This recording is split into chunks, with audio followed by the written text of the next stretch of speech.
Bonjour à tous, bienvenue dans ce webinaire OnCrawl. Je suis François Goub, je suis le fondateur d'OnCrawl.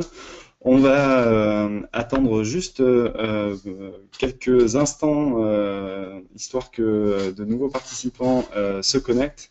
Vous avez été très nombreux à vous inscrire et on vous remercie d'être avec nous aujourd'hui. On va aborder dans quelques instants les 10 erreurs SEO à éviter en 2017. En s'efforçant évidemment d'éviter nous aussi les sujets un peu tarte à la crème en la matière, mais bien de vous apporter des éléments très factuels et très opérationnels pour booster vos performances SEO en 2017. Donc je fais juste un petit check du nombre de participants. Je pense qu'on va pouvoir démarrer. Allons-y. Donc, nous allons parler des 10 erreurs SEO à éviter en 2017. Alors, au menu, aujourd'hui, on va essayer de prendre ça sous différents angles. D'abord, parler des erreurs basiques qui pourraient être ou qui seront gravement pénalisantes en 2017. On abordera les problématiques de migration de site, les problématiques liées au device mobile, à l'exécution du code JS par Google. Et puis, bien sûr, on parlera aussi pas mal de méthodologies. Quelles sont les bonnes pratiques à appliquer en 2017, éviter certains vieux réflexes. Donc, on va aborder tout ça. Donc, on vous a préparé ce webinaire avec une série d'erreurs à éviter et c'est ce que je vais vous présenter maintenant. Alors l'erreur numéro 1, alors celle-là elle paraît un peu tarte à la crème, mais cette erreur c'est d'avoir du contenu qui est trop pauvre. Alors évidemment, dans OnCrawl vous allez pouvoir identifier très rapidement dans l'onglet Content eh bien, quelles sont les pages qui ont le moins de mots. Tout simplement, donc cet indicateur-là, nous on va l'interpréter comme étant les pages ayant moins de 300 mots. Donc c'est évidemment en fonction de votre typologie de site, en fonction de la taille même de votre site, eh bien ce seuil-là, il va peut-être falloir l'ajuster. Mais ce qui est certain, c'est que avoir du contenu trop pauvre sera pénalisant et donc il faut éviter absolument d'avoir des pages qui s'autogénèrent.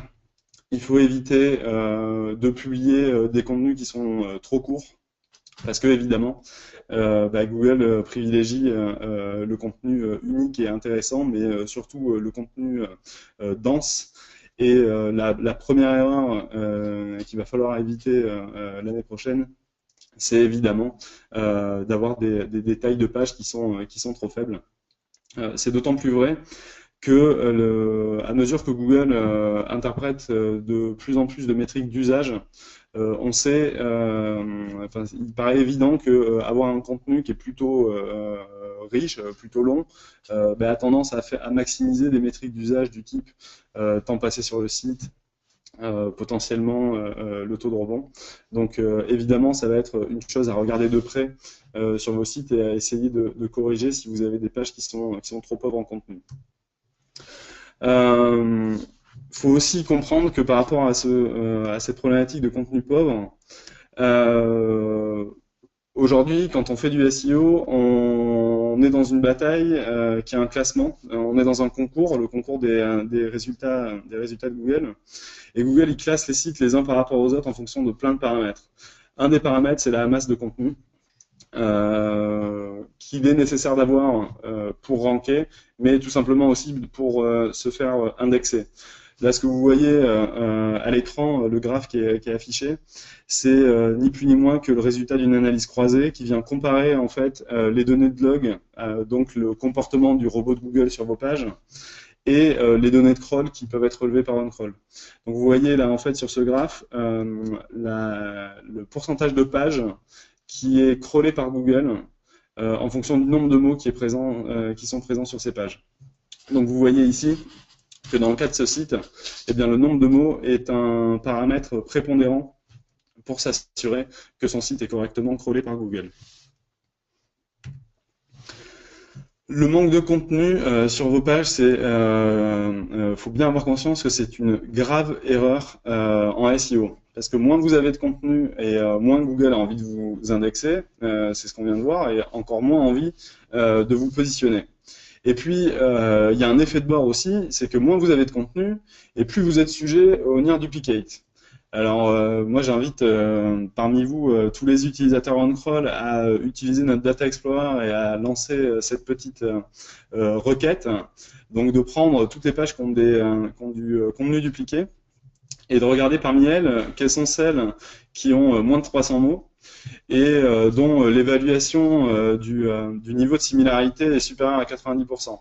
En règle générale, vous allez retrouver une bonne partie de vos pages en near duplicate, ou si c'est pas le cas, vous allez identifier en fait un sous-segment de vos pages en near duplicate qui va être assez facile de corriger, puisqu'en l'occurrence, si vous avez peu de contenu et que en plus elles sont identifiées en near duplicate, ben, il y a des chances pour que vous ayez envie soit de balancer une canonical vers une ou de mettre du no-index sur ces pages-là.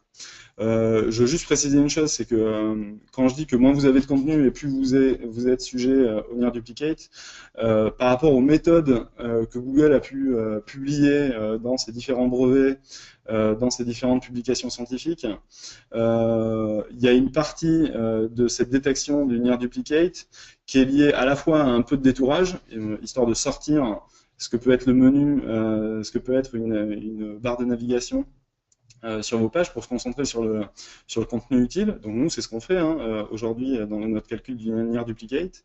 Et puis l'idée, c'est de regarder dans ce contenu utile quelles sont les chaînes de caractères qui vont se ressembler le plus. Il va y avoir aussi des calculs de score par rapport au n-gram, donc aux mots-clés de la page. Et donc, on va calculer, et c'est ce que publie Google dans ses brevets et dans ses publications scientifiques, on va venir regarder une sorte d'empreinte digitale qui va être constituée voilà, du contenu utile et notamment des mots-clés les plus saillants de la page. Et donc, évidemment, moins vous avez de contenu, moins vous avez de mots-clés saillants et plus potentiellement la signature d'une page à l'autre peut être similaire et donc plus elle va être détectée par OnCrawl ou par Google comme near duplicate. Donc c'est pour ça qu'il faut faire très attention à cette masse de contenu.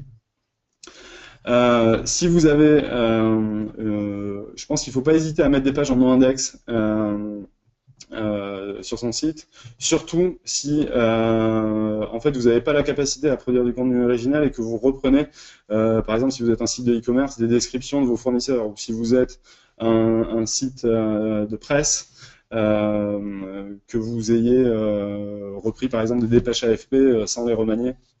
Donc ça c'est peut-être pas une très très bonne idée. Donc n'hésitez pas dans ces cas-là à préférer le no-index plutôt que de laisser Google indexer ce genre de page.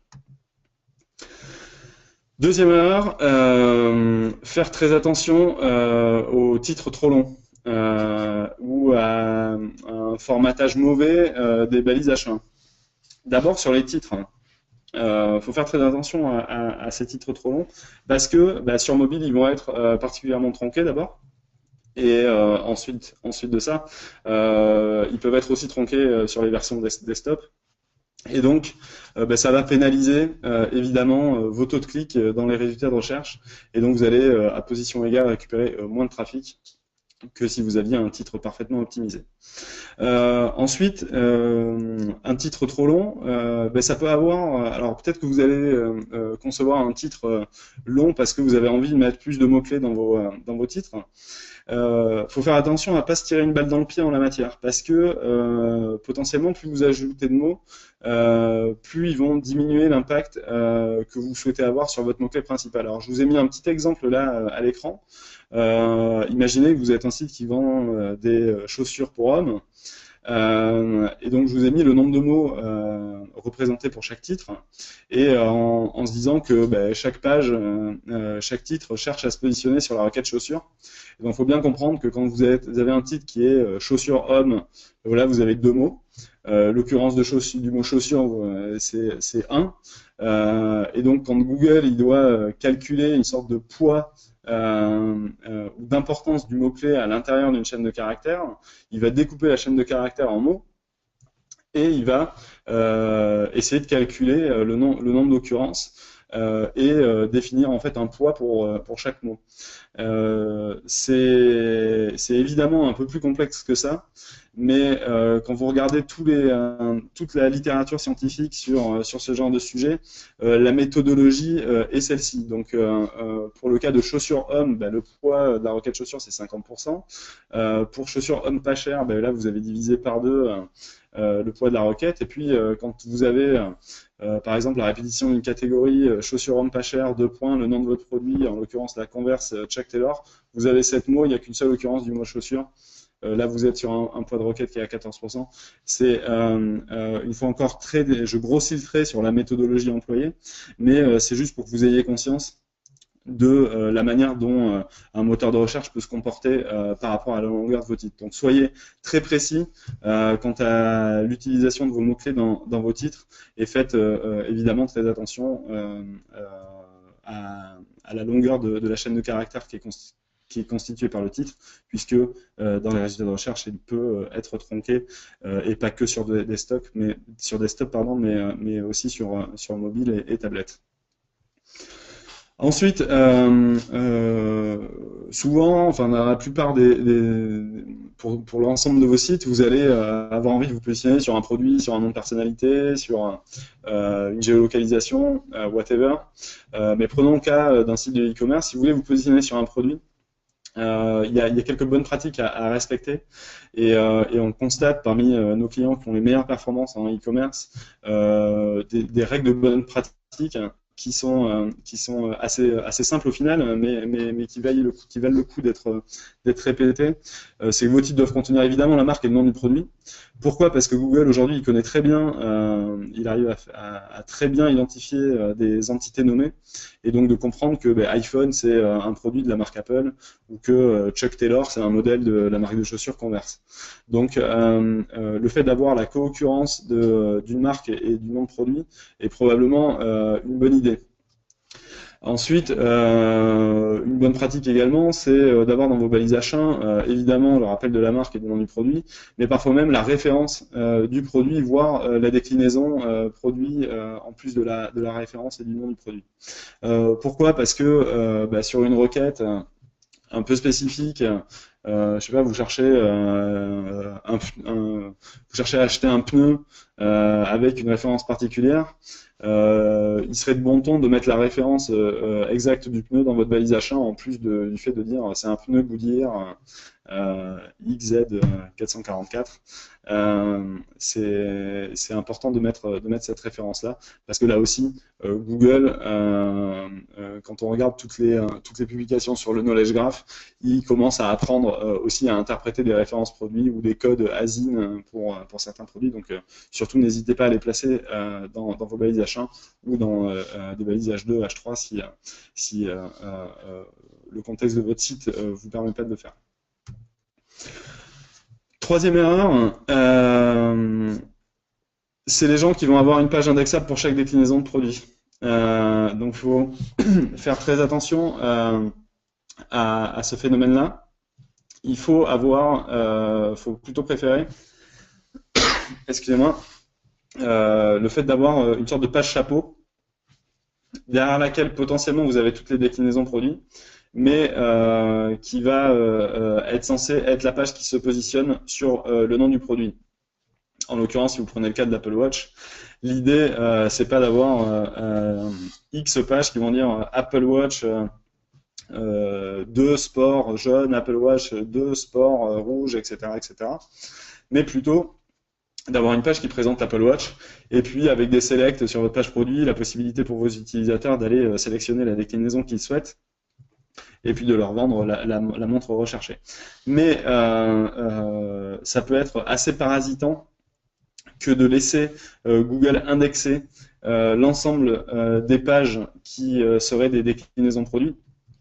Il vaut mieux passer ces pages en noindex follow, utiliser des URL canoniques vers la page chapeau et depuis ces pages-là, éviter, à mon avis, de linker des pages qui seraient hors champ sémantique de la page chapeau. Donc par exemple, vous êtes un site de vente en ligne de produits high-tech, vous vendez des enceintes Bluetooth et puis vous vendez aussi des Apple Watch.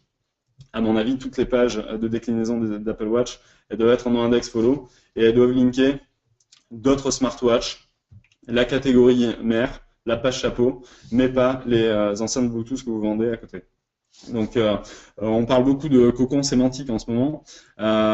Ces éléments-là sont évidemment, enfin, participent un petit peu de ces théories-là, mais l'important ici, c'est bien de comprendre que vous n'avez pas envie que Google il passe du temps à indexer des pages de déclinaison produit parce que il y a fort à parier que vous n'ayez pas fait de contenu super original pour chaque déclinaison de produit.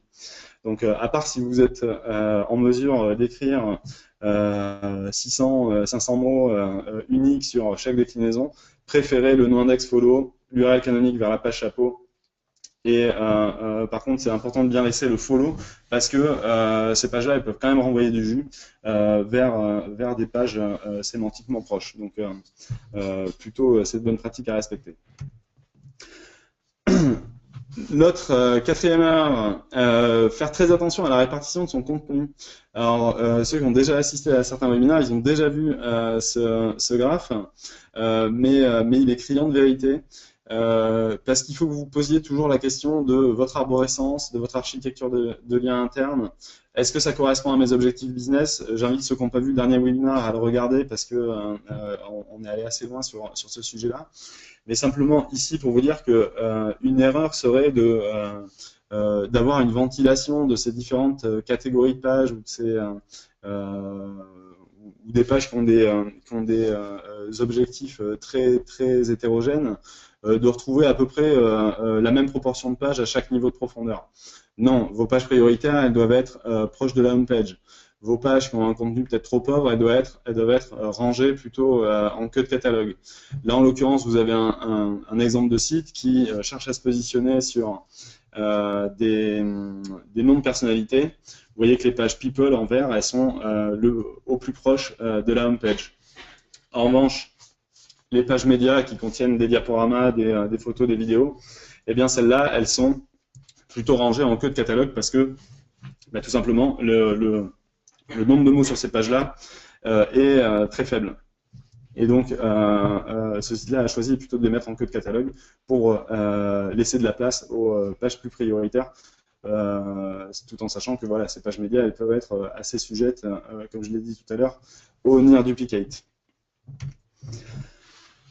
Cinquième erreur, faites très attention à vos métriques d'usage, parce qu'ils prennent de plus en plus d'importance dans l'algorithme de Google.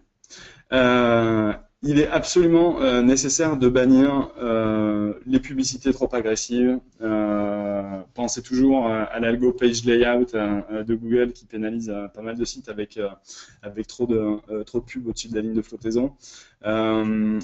Pensez aussi à une chose importante, Google a annoncé très récemment que les interstitiels, les pop-up sur les versions mobiles qui viendraient masquer la quasi-totalité du contenu et idem sur desktop vont être pénalisés.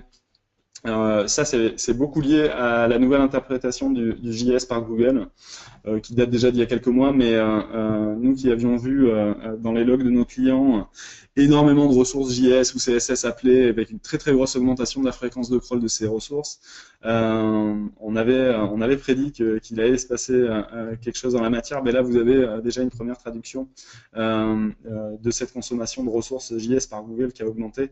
Ils cherchent à voir si avec du JS vous allez pousser un interstitiel ou une pop-up qui serait de nature à dégrader en fait l'expérience utilisateur des gens qui visitent votre site. Donc vous devez vous contrôler vos métriques d'usage parce que ça va vous permettre aussi d'identifier des pages problématiques et typiquement d'identifier si une pop-up ou un interstitiel peut venir dégrader ces métriques d'usage. Donc nous on pense que la pénalité en la matière, elle va impacter évidemment des gens qui ont des métriques d'usage qui sont pas bons, en plus du fait que une interprétation de JS viendrait traduire le fait que vous avez 50%, 60, 70% de la page qui est couverte par votre pop-up. Donc, soyez très très très vigilants sur ces métriques d'usage. En priorité, le taux de rebond, mais pas seulement par type de device, mais aussi par groupe de pages. Faites aussi attention au temps passé sur les pages, au nombre de pages vues générées par les visites SEO. Vous avez depuis quelques mois maintenant la possibilité de faire un croisement de données entre vos données Analytics et vos données de crawl. Donc il vous suffit pour ça de paramétrer votre compte Google Analytics dans les crawl settings avant de lancer une analyse avec un crawl. Et auquel cas on va vous sortir évidemment tous ces métriques pré-mâchées, je dirais, pour vous éviter la pénibilité d'aller extraire toutes ces données un peu à la main depuis Google Analytics. Donc vous allez la voir par groupe de pages, par device et évidemment concentré sur les visites SEO. Sixième erreur, on sort un peu du spectre on-site. Faites super attention à la partie netlinking. Ne passez pas pour des super-héros. Il faut que votre netlinking, évidemment, il soit naturel. Ça paraît évident quand on le dit, mais quand on voit en fait un exemple surnaturel, c'est un peu plus parlant. Quand vous regardez par exemple dans un Majestic, alors j'ai pris des sites qui ont connu une croissance assez folle de leur netlinking en quelques semaines ou quelques mois sur des requêtes assez prisées type iPhone. Évidemment, quand vous avez ce genre de décrochage, c'est évident que c'est pas tellement naturel parce que là, le graphe que vous voyez, c'est le nombre de referring domains. Et donc, choper entre 100 et 600 ref domains sur vos pages pour une requête aussi concurrentielle, à part si vous appelez Wikipédia ou les numériques, il y a peu de chances que ça soit très très naturel.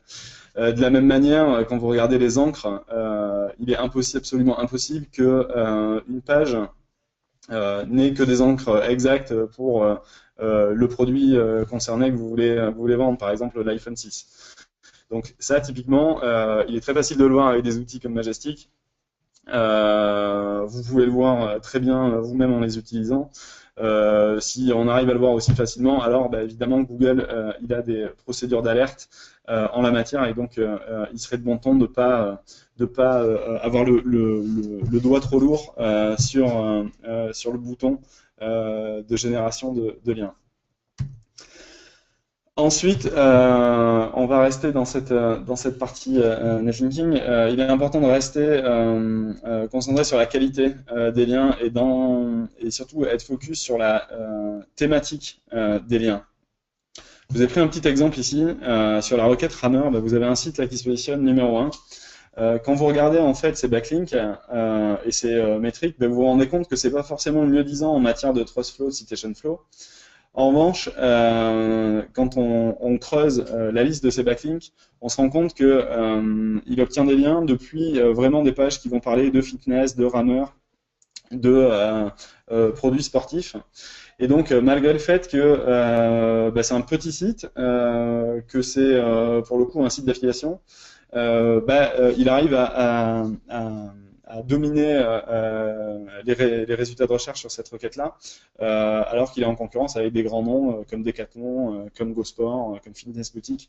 Donc, on a là un exemple de quelque chose qui est fait de manière très très propre, très concentré sur la sémantique autour des backlinks.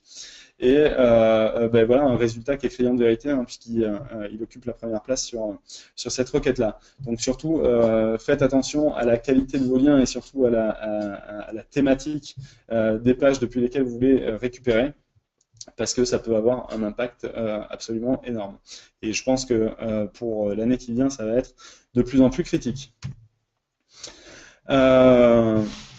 L'autre erreur, la 7e erreur, ça va être d'être trop omnibilé par vos classements, vos positions. parce que c'est devenu trop aléatoire. Je vais vous montrer un petit exemple. Suivre ces positions, c'est très aléatoire parce que Google aujourd'hui eh bien, cherche à proposer une expérience personnalisée à chaque utilisateur. Et ça, pour ça, il va analyser le contexte de votre recherche. Est-ce que vous êtes en situation de mobilité? Est-ce que vous êtes sur votre desktop? Quelle est votre géolocalisation, par exemple? Et là, dans mon exemple, sur la requête assurance voiture, vous voyez que sur device mobile, donc mon numéro 1, c'est Assureland, mon numéro 2, c'est le Lynx. Et puis quand vous regardez sur desktop depuis Bordeaux, vous avez comparateur assurance.turbo.fr qui a la première place. Le deuxième, c'est Direct Assurance. Et quand vous regardez la même requête depuis Paris, eh bien non, là le premier c'est Les Furets et le deuxième c'est Direct Assurance. Le troisième est MMA, alors que sur la requête lancée depuis Bordeaux, le troisième c'était Assureland. Donc vous avez là, pour une seule et même requête, des résultats de recherche et des positions qui sont complètement différents en fonction du contexte dans lequel ils ont été réalisés. Et donc, par rapport au relevé de position, je pense qu'il faut retenir des grandes masses. Évidemment, vous devez continuer à les suivre, mais un peu à la grosse louche. Et ne pas être obnubilé par « Ah tiens, j'ai perdu une place ou deux places », parce qu'in fine, c'est très compliqué d'avoir un monitoring exhaustif vous permettant de savoir précisément quelle est la place que vous occupez et de s'appuyer là-dessus comme indicateur de performance. Au contraire, il va falloir préférer d'autres indicateurs de performance et on le voit de plus en plus, enfin on l'a vu tout au long de l'année chez nos clients. On voit dans les reporting qu'ils peuvent faire à leurs clients, à leur patron, aux directions générales, que la performance, en fait, elle va s'entendre évidemment sur le volume de visites SEO, mais la justification de la performance SEO, ça va être aussi sur le nombre de pages actives. Donc une page active, c'est une page qui va recevoir du trafic en SEO, et votre rôle en tant que référenceur, ça va être évidemment de maximiser votre taux de page active, donc le nombre de pages qui potentiellement génèrent du trafic SEO. Et donc, suivre ces indicateurs-là permet d'avoir une bonne connaissance de la bonne santé de votre performance SEO. À l'inverse, si vous vous contentez que de suivre vos positions, eh ben, vous pouvez vous dire « Ah ben tiens, j'ai vachement baissé sur les 10 requêtes ultra concurrentielles que je suivais, mais pour autant, vous vous êtes amélioré sur la middle train et vous générez plus de trafic. » Donc, ces indicateurs-là sont a priori ceux avec lesquels il faudrait que vous puissiez travailler en 2017, parce que ils vont être plus efficaces pour mesurer votre niveau de performance. Et puis, pour communiquer aussi en interne, même si votre boss il est focus sur le fait d'être premier sur son mot-clé métier, c'est une manière aussi de lui prouver que non, le boulot du SEO, c'est d'augmenter globalement le trafic sur les pages qui sont des money pages, des pages prioritaires. Et c'est une manière aussi de prouver que votre boulot il a de l'impact, même si on n'est pas premier sur la requête ultra concurrentielle. Donc ça évidemment, ces graphes-là, ils sont issus d'OnCrawl. Vous pouvez les avoir soit depuis l'analyse croisée, soit depuis Volog, pardon, soit depuis l'intégration des données de Google Analytics. Là aussi, c'est plus simple de voir son nombre de pages actives depuis OnCrawl que d'essayer de le trouver un peu à la mano dans Google Analytics. Autre erreur, vous avez certainement entendu parler du passage en HTTPS recommandé par Google, et la plus mauvaise idée pour 2017, ça sera de ne pas passer en HTTPS parce que il faut s'attendre à une dégradation des scores. Google l'a annoncé, on s'attend à ce que ça soit d'ailleurs assez violent. Là aussi, hein, c'est toujours dans l'idée de Google, ça va être de préserver l'utilisateur, de lui garantir la meilleure expérience possible. Et effectivement, voilà, un site qui a un certificat SSL, il a prouvé son identité pour l'obtenir. Donc, potentiellement, il a une qualité supérieure à un site qui n'en a pas. Donc en la matière, il va falloir préparer sa migration, hein, parce qu'il va falloir migrer toutes vos URL de HTTP à HTTPS si vous ne l'avez pas déjà fait. Et pour préparer, en préparant cette migration, profitez-en pour nettoyer votre site, parce que vous allez de toute façon faire des énormes batchs de redirection 301, c'est le bon moment pour essayer de faire en sorte que l'ensemble de votre site soit le plus propre possible. Et donc, à mesure que vous allez faire cette passe de nettoyage, n'hésitez pas à désindexer des pages. Parce que si vous avez des vieilles redirections qui dataient de la précédente mise à jour de votre site, allez regarder dans les logs si Google il continue à aller fetcher vos URL qui sont en 301. Ça vaut peut-être le coup en fait de tout simplement supprimer ces redirections, les bloquer avec du robot.txt, mais éviter que Google continue à y aller, parce que si vous avez utilisé ces redirects 301 depuis plusieurs mois, Google il les a interprétés, le jus est déjà repassé vers les nouvelles URL, à part à ce qu'elles aient quelques backlinks. Surtout ne les laissez pas en l'état et venez pas empiler des quantités et des quantités de 301 à chaque fois que à chaque nouvelle mise à jour de votre site, vous faites des 301 et vous venez empiler le nombre de 301 qui est généré par votre site. Donc ça, c'est plutôt une mauvaise idée. Donc n'hésitez pas à désindexer ces pages, par exemple. Évidemment, là-dessus, sur une migration de ce type-là, je pense qu'il est aujourd'hui impossible de réaliser ce genre d'opération sans regarder ses logs. Je vais modérer un petit peu mon propos. Évidemment, vous avez un site de 100 pages, vous pouvez peut-être le faire à la main. Parce que vous allez peut-être pouvoir regarder si tout se passe bien, un peu à la mano. Mais dès que vous avez un site qui génère un peu de trafic, qui est bien traité par Google, sur lequel Google vient fréquemment, ça va être super difficile de faire cette migration à HTTPS et de s'assurer que tout se passe bien si vous n'avez pas un outil pour regarder vos logs. Alors que vous utilisiez OnCrawl ou un autre outil, l'important c'est surtout d'avoir la vue sur ces logs. Au passage, je tiens à préciser qu'on continue à maintenir la version open source de notre analyseur de logs. Donc n'hésitez pas à le télécharger sur notre dépôt GitHub. Donc il vous suffit de chercher OnCrawl ELK dans Google pour le trouver. Pour une migration HTTPS efficace, quelques bonnes pratiques. D'abord, avoir une très bonne connaissance de l'ensemble de ces URL. Donc évidemment, de crawler son site pour savoir ce qui se trouve dedans. Et regarder s'il n'y a pas des zones de votre site dont vous n'aviez pas vraiment conscience, qui sont soit des vieilles pages, soit peut-être des pages qui ont été générées automatiquement à une époque et dont vous aviez oublié l'existence. Ça vous permettra, notamment en faisant votre catégorisation d'URL, de savoir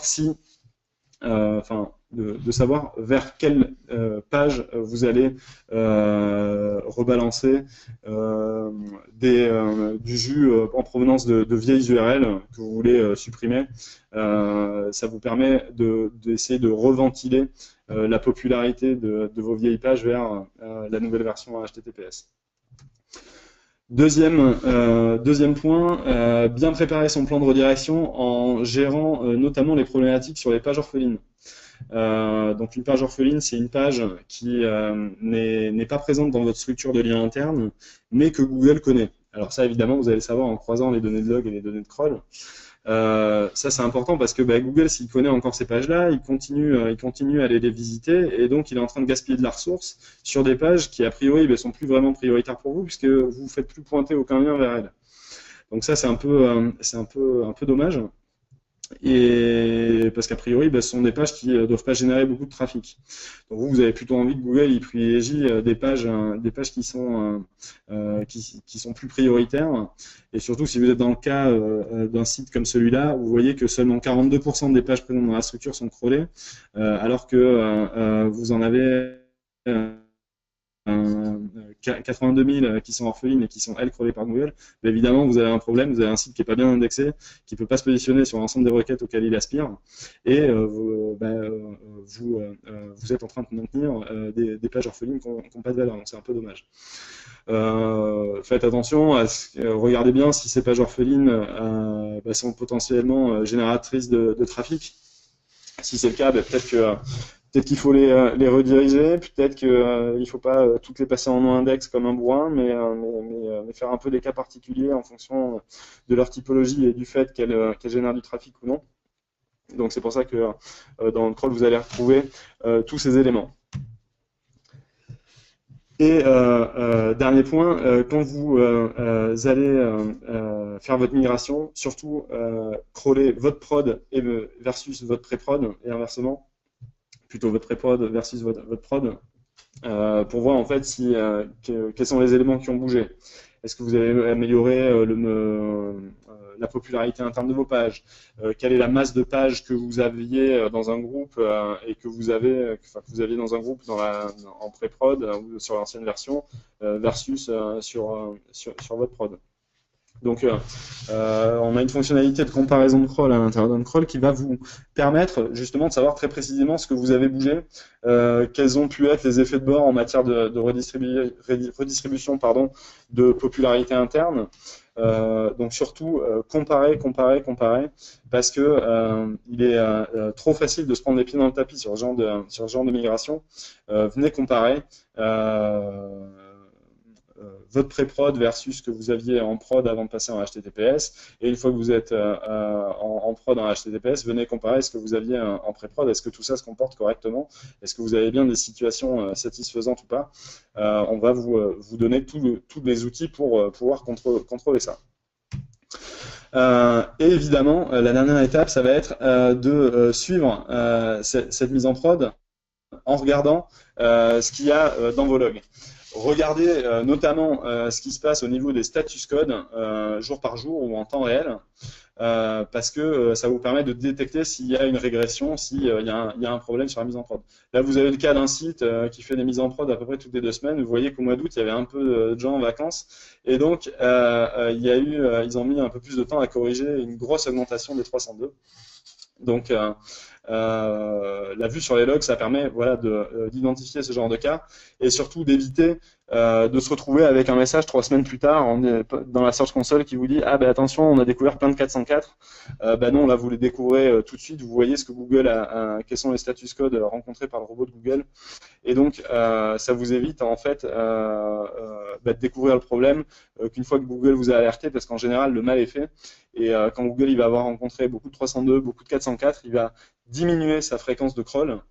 Et en diminuant sa fréquence de crawl, eh bien, il va en général diminuer le nombre de pages actives de votre site. Donc en gros, vous allez avoir la double peine que 1, vous n'êtes pas au courant, et 2, vous êtes au courant seulement quand il est trop tard, que Google l'a interprété, et que vous constatez dans votre analytics que votre trafic a chuté. Donc là, l'important, c'est de prémunir ce genre de phénomène et de suivre ça au jour le jour, de définir des alertes qui vous permettent d'être alerté quand il se passe quelque chose d'un petit peu bizarre. Voilà. 9e point, je vais juste boire un petit verre d'eau, parce que j'ai l'impression que je parle super vite. Je regarde ma camarade Emma qui a l'air d'acquiescer. Je suis désolé si j'ai parlé un peu vite. Donc, avant-dernière erreur à ne pas commettre, avoir un mauvais maillage interne. Je vais juste repasser vite fait là, sur ce slide. Voilà. Parce que même si vous croyez avoir bien fait, eh bien, si vous regardez pas vos logs, vous ne savez pas exactement comment Google a pu interpréter vos différentes optimisations. Si vous regardez ce site-là, vous vous rendez compte que en fait, j'ai une catégorie qui s'appelle Other, qui est une catégorie poubelle. Là encore, hein, c'est grave, vous l'avez déjà vu si vous avez assisté à certains de nos webinaires. Cette catégorie Other sont des pages qui n'ont pas de valeur pour ce site-là, donc des pages qui intéressent personne. Quand on regarde le nombre de pages uniques concernées, c'est un très faible nombre de pages uniques, puisque c'est une centaine de pages uniques qui sont dans cette catégorie-là. Donc c'est vraiment très faible par rapport à la taille du site. C'est une toute petite partie du site. Et quand vous regardez en fait le comportement des robots, là vous vous rendez compte que eh bien, Google il consacre entre un quart et la moitié, voire les 2/3 de ses ressources sur ces pages-là. Donc c'est un peu dommage parce que ça veut dire que Google il considère que ces pages qui sont les pages poubelles, eh bien, sont les pages les plus importantes de votre site. Alors que potentiellement, ça peut être les pages produits, les pages articles, qui sont celles qui ont de la valeur pour vous, parce que ce sont les pages qui sont génératrices potentiellement de revenus. Donc, faut être super vigilant sur ce genre de cas, bien valider les optimisations de son maillage interne en regardant quel a été l'impact de telle ou telle optimisation de votre fil d'Ariane, de votre menu, de votre barre de navigation. Eh bien, en regardant ce qui se passe dans les logs, comment Google va aller fetcher et à quelle fréquence tel ou tel groupe de pages, eh bien, vous allez savoir si vos optimisations de maillage interne, elles ont été de nature à bien rediriger le robot de Google vers les pages prioritaires ou pas. Et donc l'important, c'est avant tout d'identifier si vous êtes dans ce type de pathologie-là, mais surtout de pouvoir prendre les bonnes décisions. Et donc en s'appuyant sur des données fiables comme vos données de log ou des données de crawl, vous allez pouvoir corriger ça assez rapidement et de manière très efficace. Nous, en la matière, hein, des clients qui ont corrigé ce genre de cas, c'est parfois plus 30, plus 40, plus 50% de trafic en quelques semaines. Tout simplement parce qu'ils ont optimisé les ressources que Google consacrait à leur site, ce qu'on appelle le crawl budget de Google, et qu'ils ont redistribué de la popularité à bon escient vers des pages prioritaires. Donc faites très attention à ça. Et donc surtout évitez-vous de vous tirer une balle dans le pied quand vous manipulez votre maillage interne en utilisant ce genre d'outils. J'espère que ce sera une erreur qu'on ne verra plus en 2017. Dernière erreur à éviter, ne pas savoir identifier les améliorations prioritaires. Ce qui est hyper dur en SEO, c'est de savoir par quel bout on commence. Quel chantier est celui à mettre en priorité. Je vous invite pour le coup à regarder notre précédent webinaire sur comment construire sa roadmap SEO. Donc je vais pas refaire le webinaire de la dernière fois, mais juste vous dire que en regardant simplement par groupe de pages quelles sont vos pages actives et inactives, vous avez parfaitement conscience que vos pages produits, vos pages marques, vos pages éditoriales, elles n'ont pas toutes les mêmes objectifs, elles n'ont pas toutes la même valeur. Il y en a qui sont plus ou moins génératrices de revenus, il y en a qui sont là pour faire de la notoriété, il y en a qui sont là pour vendre, il y en a qui vont fidéliser plus que d'autres, il y en a qui génèrent du repeat business plus que d'autres, il y en a qui ont des paniers moyens supérieurs à d'autres, etc., etc. Donc vous connaissez parfaitement vos contraintes business, vous connaissez votre métier. En regardant ce qui est actif et pas actif chez vous, concentrez-vous sur les pages là où vous avez la plus grosse proportion de pages inactives parmi les groupes qui sont potentiellement le plus générateur de valeur chez vous. Vos pages produits, a priori, si vous êtes un e-commerçant, ou vos pages marques, ça va être des sujets à traiter en priorité.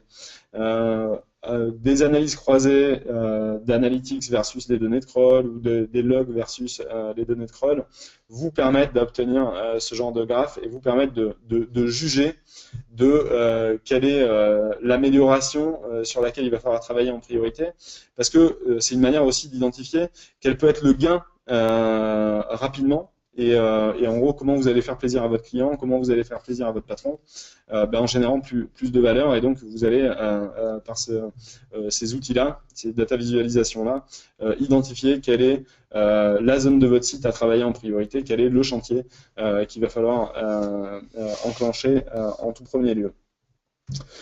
Alors, je vous rassure, on n'a pas tout à fait fini parce que j'ai quelques bonnes pratiques bonus. Quelques erreurs bonus. La première, c'est de penser uniquement au desktop. Je crois qu'en 2017, il faut faire très attention. Google a annoncé l'unification de ses index mobile et desktop.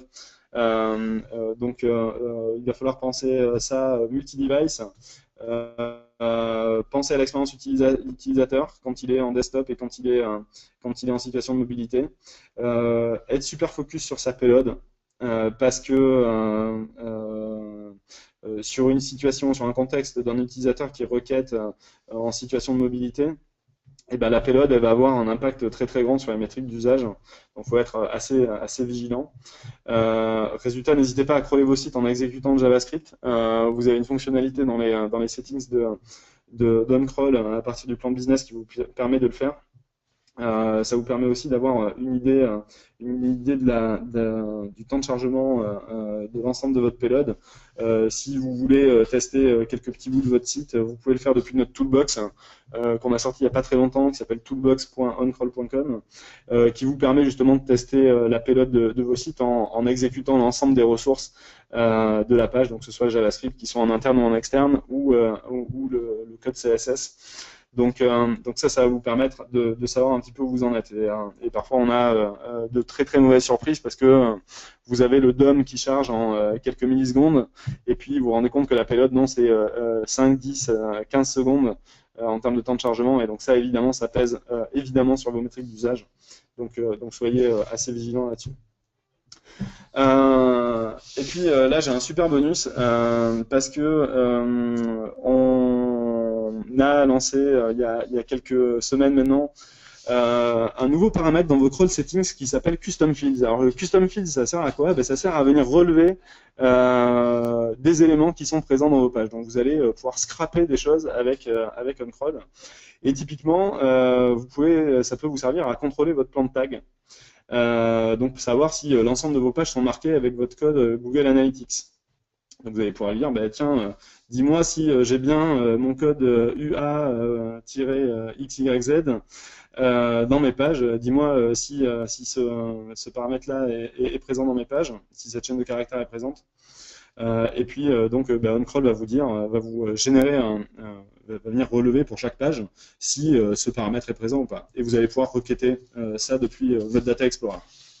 Donc ça, c'est une fonctionnalité qui n'est pas forcément activée pour tout le monde, mais pour les participants du webinaire, ben, on sera ravis de vous l'activer. N'hésitez pas à simplement poser la question dans le chat et à dire que vous avez assisté au webinaire pour vous l'avoir activé. On sera ravis de vous l'activer quelques semaines gratuitement. Voilà, et évidemment, bah, cette fonctionnalité-là, bah, elle permet de faire bien d'autres choses. Donc là, un petit exemple, hein, puisque c'est une vraie fonctionnalité de scrapping. Là, j'ai un crawl où moi j'ai défini une douzaine de custom fields et je suis allé chercher en fait sur un site qui vend des BD, bah, l'ensemble du catalogue pour en récupérant l'auteur de la BD, la dimension du livre, est-ce que le produit est en stock, quel est le prix, etc., etc. Et donc tout ça, en fait, tous ces custom fields, bah, ils sont requêtables directement depuis votre Data Explorer. Et donc, bah, avec cette fonctionnalité-là, vous allez pouvoir constituer votre propre outil de relevé de prix, par exemple, contrôler les stocks de vos concurrents. Est-ce que contrôler les derniers articles publiés par vos concurrents, etc., etc. Donc, c'est la face visible de l'iceberg qui se cache derrière tout ça. On vous en dira un peu plus dans quelques semaines, mais d'ici là, n'hésitez pas à jouer avec cet outil de scrapping directement disponible depuis OnCrawl. Voilà, j'en ai terminé avec ce webinaire. Je vous remercie d'avoir participé. On est évidemment ravis de recevoir vos questions. N'hésitez pas à les poser dans le chat. On sera ravis d'y répondre. Que ce soit d'ailleurs des questions concernant ce qu'on vient de voir dans le webinaire ou des questions plus générales sur OnCrawl. Surtout, n'hésitez pas à les poser directement dans le chat qui est à votre disposition dans GoToWebinar.